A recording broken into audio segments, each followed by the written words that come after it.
आज के इस वीडियो में क्लास 9 संस्कृत चैप्टर नंबर 7 जिसका नाम है सिक्ता सेतु।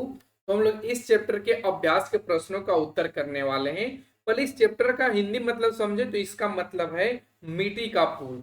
यानी आज जो हम लोग करने वाले क्वेश्चन आंसर वो आपका मिट्टी के पुल के सभी प्रश्नों का उत्तर हिंदी मतलब के साथ करेंगे। तो चलिए आपके सामने क्वेश्चन आता है जिसमें फर्स्ट क्वेश्चन कहा गया है एक पदेन उत्तरम लिखत, एक पद में उत्तर लिखें।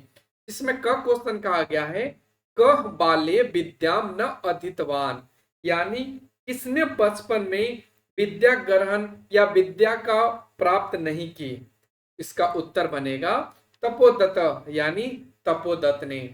ह क्वेश्चन कहा है तपोदत्त क्या विद्याम अवाप्तुम प्रवृत्त अस्ति, यानी तपोदत्त किसके द्वारा विद्या ग्रहण या प्राप्त करने के लिए तत्पर है।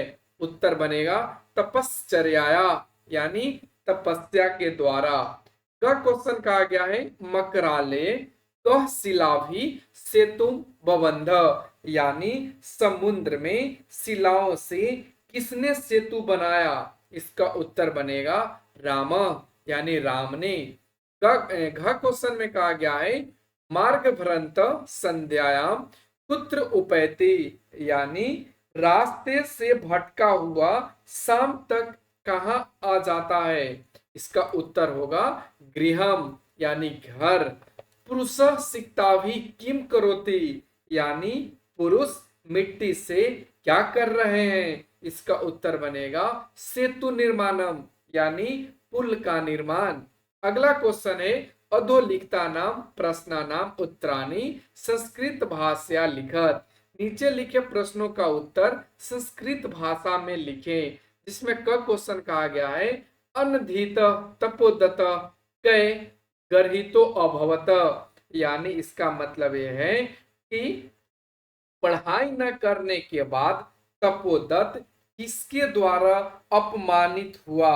इसका उत्तर बनेगा अनधीत तपोदत्त कुटुंब कुटुंबी मित्र ज्ञाति जनस्य गर्हितो अभवत, यानी पढ़ाई न करने या विद्या प्राप्त न करने के बाद तपोदत्त परिवार वालों के द्वारा, मित्रों के द्वारा, बंधु बांधवों के द्वारा क्या हुआ, अपमानित हुआ। ख क्वेश्चन है तपोदत्त केन प्रकारेण विद्याम अवाप्तुम प्रवृत्तो अभवत, यानी तपोदत्त किस प्रकार विद्या प्राप्त करने के लिए तत्पर हुआ। उत्तर बनेगा तपोदत्त तपश्चर्याया विद्याम अवाप्तुम प्रवृत्तो अभवत, यानी तपोदत्त तपस्या के द्वारा विद्या प्राप्त करने के लिए तत्पर हुआ या तैयार हुआ। क्वेश्चन है तपोदत्त पुरुषस्य काम चेष्टाम दृष्टवा अहसत, यानी तपोदत्त पुरुष की किस चेष्टा या कोशिश को देखकर हंसा। उत्तर बनेगा तपोदत्त सिक्ताभि सेतु निर्माणस्य प्रयासम कुर्वाणम पुरुषम दृष्टवा अहसत, यानी तपोदत्त ने मिट्टी से पुल निर्माण का प्रयास करते पुरुष को देखकर हंसा।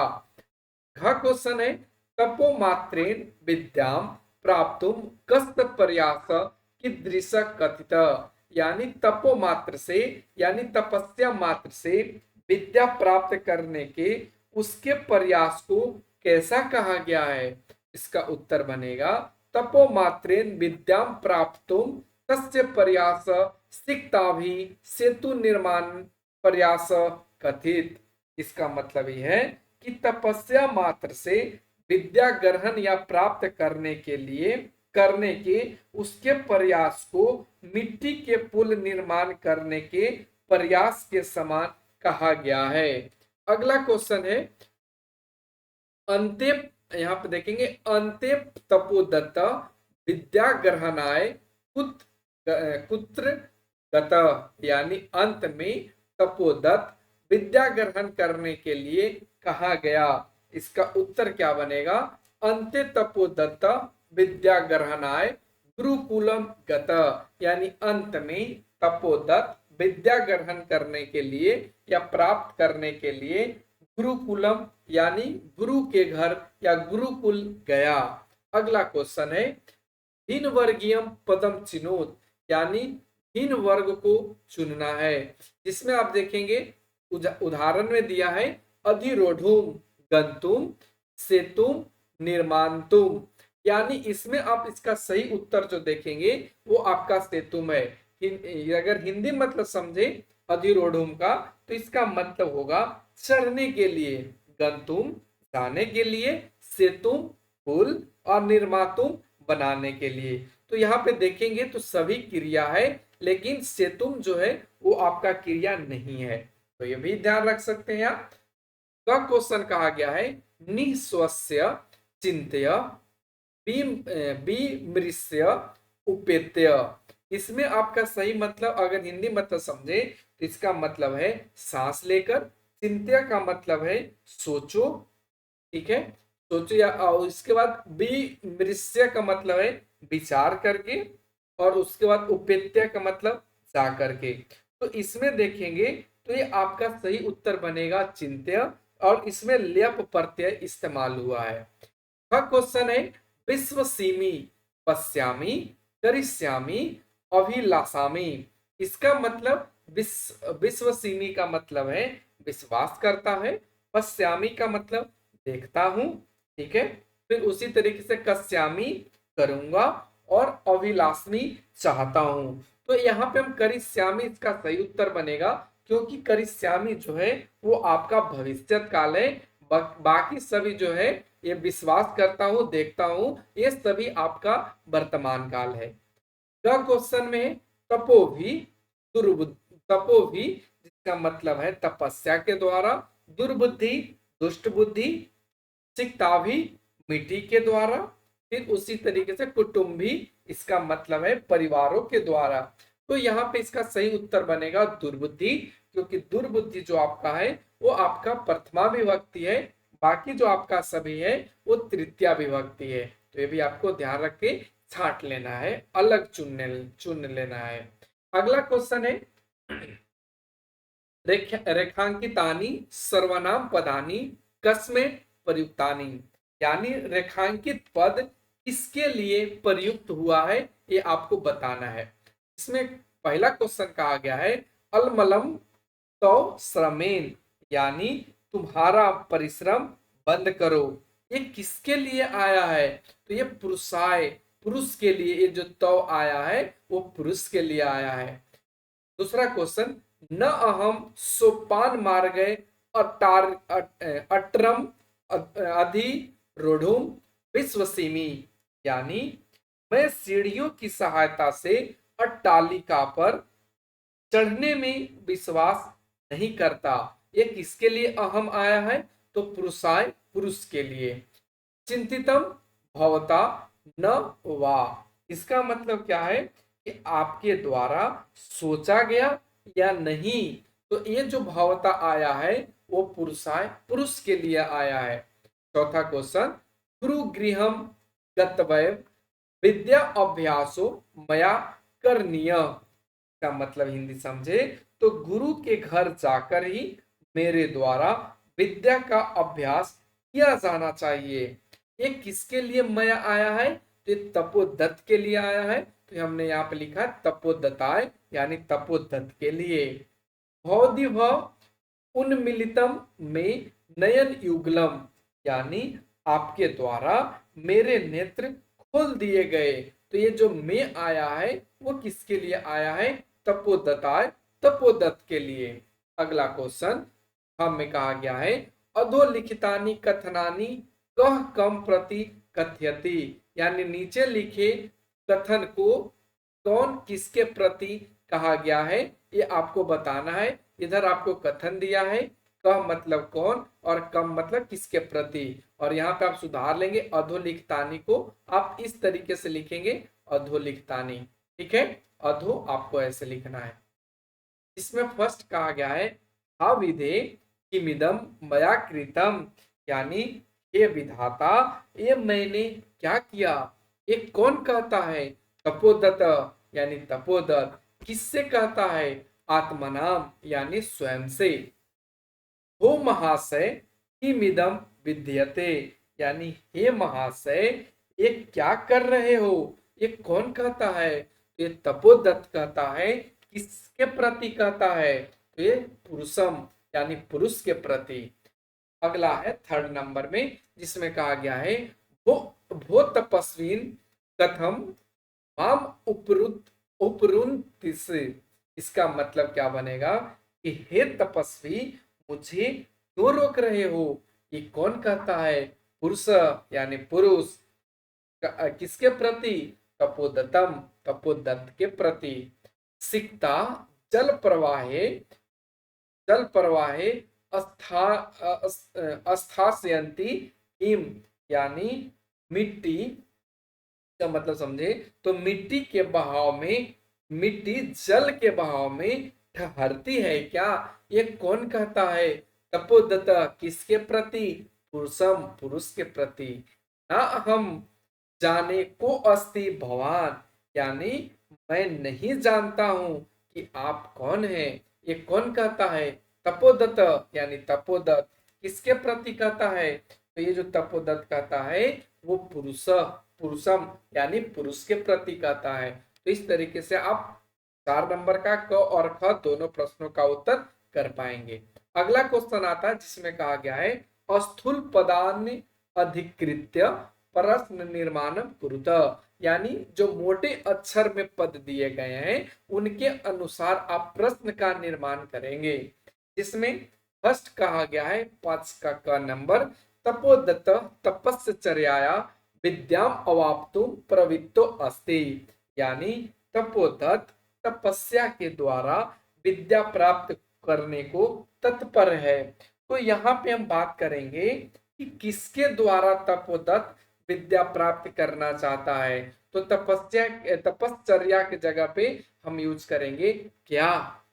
ख क्वेश्चन में कहा गया है तपोदत्त कुटुंबी मित्र गर्हिता अभवत, यानी तपोदत्त परिवार वालों मित्रों के द्वारा अपमानित हुआ। तो हम यहाँ पे बात करेंगे कि कौन मित्रों के द्वारा परिवारों के द्वारा अपमानित हुआ, तो कौन के लिए हम कह इस्तेमाल करेंगे और तपोदत्त के जगह पे कह लिखेंगे। क क्वेश्चन कहा गया है पुरुष नधाम सिक्ताभि सेतु निर्माणतुम प्रयतते, यानी पुरुष द्वारा नदी में पुल बनाने का प्रयत्न करता है या प्रयत्न किया जा रहा है। तो हम यहाँ पे कहां पर क्वेश्चन पूछेंगे कि कहां पर, तो नधाम के जगह पे लिखेंगे कश्याम। हाँ क्वेश्चन कहा गया है तपोदत्त अक्षर ज्ञानम विनय वैदुष्यम अवाप्तुम अभिलषति, यानी तपोदत्त बिना अक्षर ज्ञान के विद्या प्राप्त करना चाहता है।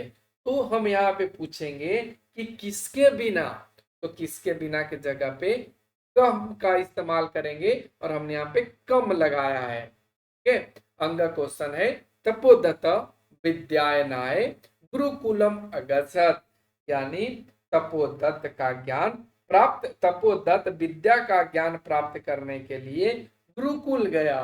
तो हम यहाँ पे प्रश्न पूछेंगे कि किस लिए गया, तो यहाँ पे देखिए लिखे हैं तपोदत्तम किमर्थम गुरुकुलम अगच्छत, यानी यहाँ पे अध्ययन करने के लिए, विद्या का अध्ययन करने के लिए गुरुकुल जाता है। तो हम पूछेंगे किस लिए जाता है, तो यहाँ पे हम किमर्थम का यूज करेंगे। अगला आता है गुरु गृहम गत्तव्य विद्या अभ्यास करनीय, यानी इसका मतलब है कि गुरु के घर जाकर ही या गुरुकुल जाकर ही विद्या अभ्यास किया जाना चाहिए। तो यहाँ पे गुरु गृहम यानी किसके घर, तो हमने किसके घर के जगह पे पुत्र या किसके घर या कह सकते हैं कहां पर, तो कहां के लिए हमने पुत्र का इस्तेमाल किया है। 6 नंबर क्वेश्चन है जिसमें कहा गया है उदाहरणम अनुसृत्य अधोलिखित विग्रह पदानाम समस्त पदानि लिखत, यानी यहाँ पे विग्रह पद लिखा गया है और ये विग्रह पद का समस्त पद इधर आपको लिखना है। इसमें फर्स्ट कहा गया है अक्षरानाम, अगर इसका उदाहरण देखेंगे तो यहाँ पे देखिए दिया उदाहरण, इसी के अनुसार हम अब क्वेश्चन नंबर को कर रहे हैं। अक्षरानाम अक्षराणाम ज्ञानम, यानी इसका एक साथ जो समस्त पद बनेगा वो अक्षर ज्ञानम बनेगा और इसका मतलब बनेगा अक्षरों का ज्ञान। सिक्ताया सेतु मतलब मिट्टी के पुल, तो इसका क्या बनेगा सिक्ता सेतु। पितु चरणे, पितु चरणे मतलब पिता का चरण, तो इधर क्या बनेगा पितृ चरणे। गुरु गृहम, गुरु गृहम का मतलब गुरु का घर या गुरुकुल, तो इधर बनेगा गुरु गृहम। विद्याया अभ्यास यानी विद्या का अभ्यास, तो इधर क्या बनेगा विद्या अभ्यास, और इस तरीके से समस्त पद लिख देना था। अगला है उदाहरणम अनुसृत्य अधोलिखिता नाम समस्त विग्रहम कुरुत, यानी नीचे लिखे समस्त पद का विग्रह कीजिए। तरीके से यहाँ पे किया गया है नयन युगलम नयनोह युगलम, उसी तरीके से जल प्रवाह का क्या बनेगा जलस्य परिवाह प्रवाहे, यानी जल का प्रवाह। तपश्चर्याय, इसका मतलब होगा तपस्याय यानी तपस्या के द्वारा। जलो यहाँ पे जलो उछलन उछलन ध्वनि, यानी इसका मतलब बनेगा जलस्य उछलन ध्वनि, यानी जल के उछलने की आवाज। सेतु निर्माण प्रयास, यानी इसका बनेगा सेतु निर्माणस्य प्रयास, यानी सेतु यानी पुल निर्माण के प्रयास। और इस तरीके से आपको बनाना था। 7 नंबर क्वेश्चन पे आते हैं। 7 नंबर कहा गया है उदाहरणम अनुसृत्य पुस्तकात पदम अदाय नूतनम वाक्य द्वय रचत, यानी इसका मतलब समझे तो ये कहना चाह रहा है कि उदाहरण के अनुसार कोष्ठक में जो पद दिए गए हैं उनका इस्तेमाल करके दो वाक्य की रचना कीजिए। जिसमें एक उदाहरण में दिया है अलम चिंत्यत। अलम चिंत्यत का अगर मतलब समझे कि अलम चिंत्यत का मतलब समझने से पहले आप ये चीज को जाने कि अलम योग में द्वितीय विभक्ति इस्तेमाल किया जाता है। ठीक उसी तरीके से हम यहाँ पे अलम इस्तेमाल किए हैं और हम अगला जो वाक्य बनाएंगे उसमें भी अलम का यूज करेंगे। तो अलम भयेन, भय से बनाना है तो भय का तृतीय क्या होगा भयेन, तो इसका मतलब होगा बहुत हो गई चिंता या चिंता मत करो। फिर कोलाहल का क्या बनेगा अलम कोलाहलेन, यानी अब शोर मत करो या बहुत शोर हो गया। अलम भयन का मतलब क्या होगा अलम भयन का मतलब यहाँ पे होगा कि बहुत हो गया डर या अब मत डरो। गलती से चिंतित वाला हो गया, हम यहाँ पे भयन का बात करेंगे तो भयन में डर होता है। यथा यानी उदाहरण में माम अनुसगस्ती, यानी इसमें अनुयोग में द्वितीय विभक्ति लगता है और इसलिए यहाँ पे माम यूज हुआ है। इसका मतलब अगर हम जब दूसरा वाक्य बनाएंगे तो हम लिखेंगे गृहम को लेना है और गृह को लेना है और हमने यहाँ पे द्वितीय विभक्ति लगाकर गृहम बनाया। तो गृहम अनु उपवनम अस्ति, यानी घर के पीछे बगीचा है। उसी तरीके से पर्वत को लेंगे तो पर्वतम अनुग्रामा संति, यानी पर्वत के पीछे गांव है। अगला क्वेश्चन है यथा, इसमें भी आपको बनाना है उसी तरीके से अक्षर ज्ञानम विनय वैदुष्यम प्राप्तुम अभिलषिसी, इसका मतलब कि बिना योग में द्वितीय विभक्ति लगाएंगे। तो उसी तरीके से हम परिश्रम को लेंगे तो परिश्रम के लेकर के कैसे बनाएंगे परिश्रमम बिना लक्ष्य प्राप्ति न भविष्यति, यानी परिश्रम के बिना लक्ष्य की प्राप्ति नहीं होती है या नहीं होगी। अगला है अभ्यास। अभ्यास के लिए हम क्या यूज करेंगे अभ्यासम बिना सफलता न प्राप्त, यानी बिना अभ्यास के सफलता प्राप्त नहीं होती। उसी तरीके से संध्यायाम यावत गृहम उपैति, जिसमें यावत में द्वितीय विभक्ति यूज करना है तो इसमें संध्या में संध्यायाम हो गया। उसी तरीके से मास में क्या बनेगा मासाम, तो मासाम में क्या होगा मासम में मासम यावत अत्रैव तिष्ठ, यानी महीने तक यही ठहरो। अगला है वर्षम यावत विद्या विद्या अध्ययनम कुरु, यानी महीने साल भर या वर्ष भर विद्या का अध्ययन करो। तो कैसा लगा ये आज का वीडियो, कमेंट सेक्शन के माध्यम से आप हमें बता सकते हैं। तब तक चैनल पे बने रहने के लिए चैनल को सब्सक्राइब कर लीजिए। Thanks for watching, take care, bye bye.